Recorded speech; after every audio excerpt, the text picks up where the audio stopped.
So this will be the video covering my ePortfolio, and so overall I have a few big main sections up here, but this first section just pretty much covers what we learned overall in the course, and just over a brief overview of each general topic that we had covered.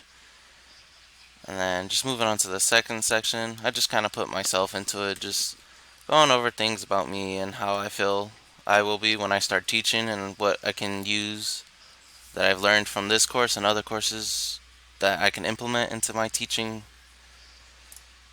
This third section is just going to be about all of our course assignments, and we'll just scroll down. There's a few main ones going over from morning walls that we would do in class to the online portion, and then our main assignments from the literacy backpack to the book trailer will all be in this section, and it just gives a good summary of each and then what I thought about it, as well as what I could use it for later on.